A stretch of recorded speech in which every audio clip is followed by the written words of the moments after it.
দীর্ঘ প্রায় 10টি বছর বিভিন্ন মেয়াদে আমি কারাগারে ছিলাম। ফ্যাসিবাদের বিরুদ্ধে আন্দোলন লড়াই করতে গিয়ে অসংখ্য সহযোদ্ধা সহকর্মীদেরকে হারিয়েছিলাম। আমি দীর্ঘদিন যাবৎ দেখেছি এই এনসিপির মাধ্যমেই আমাদের বাংলাদেশের মানুষের একমাত্র মুক্তি মিলবে। আমি মনে করি এনসিপির মাধ্যমেই এদেশে মুক্তির সনদ নির্দিষ্ট করা আছে। আমি দীর্ঘদিন যাবৎ ফ্যাসিবাদের বিরুদ্ধে লড়াই করেছি, সংগ্রাম করেছি, আন্দোলন করেছি। আমার পরিবারের বিরুদ্ধে প্রায় 550 শতাধিক মিথ্যা মামলা ছিল। আমি ইসাক সরকারও কোনোদিন আপোষ করিনি, আপোষ করতে শিখিনি।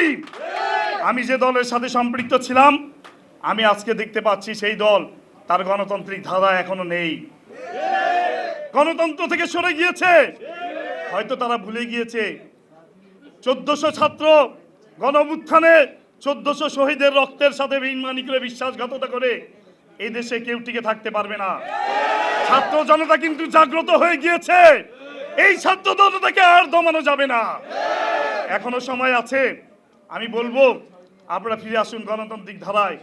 হাদি ভাইকে হত্যা করা হয়েছে, আমরা হাদি ভাইয়ের এখনো দুষ্কৃতিকারী হত্যাকারীদেরকে আমরা দেখতে পেলাম না। এই সরকার গ্রেফতার করেছে, পূর্বের সরকারও কিন্তু গ্রেফতার করেনি। কিসের জন্য করেনি? কারা এটার সাথে জড়িত? আমি আবার দেখতে পাচ্ছি সেই পূর্বের ঘনঘটা বাংলার আকাশে আবার চিল শকুনের আনাগোনা, আবার তাবেদারি ভারতের আধিপত্যবাদীদের বিরুদ্ধে আমাদেরকে আবার অচিরেই মাঠে নামতে হবে। দিল্লিতে আমরা দেখেছি স্বৈর শাসক।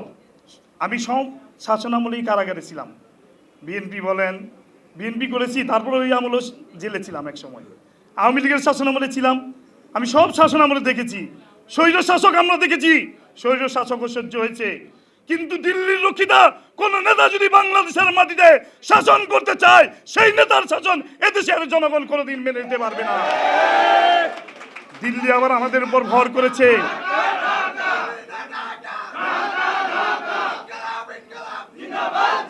দিল্লি আবার আমাদের উপর ভর করেছে।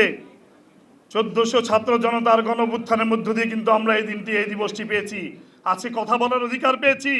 আমরা যদি দেখি বর্তমান শাসক গোষ্ঠী আবার সেই একই কায়দায় একইভাবে সেই ফ্যাসিবাদের ভূমিকা অবতীর্ণ হয়, তবে আমরা ইনশাল্লাহ আবার রাজপথে নেমে আসব। আপনাদের পতন ঘটানোর জন্য আমরা বেশি সময় নেব না কিন্তু ইনশাল্লাহ। কাজে আহ্বান করব, আপনারাও গণতান্ত্রিক অধিকার ফিরিয়ে দেন। কথা বলার অধিকার ফিরিয়ে দিতে হবে, জনগণের মৌলিক অধিকার, মানবাধিকার ফিরিয়ে দিতে হবে, নতুবা কিন্তু আমরা আবার রাজপথে নেমে আসতে বাধ্য হব। ভুলে যাবেন না, এদেশের জনগণ কিন্তু পরিবর্তন চায়।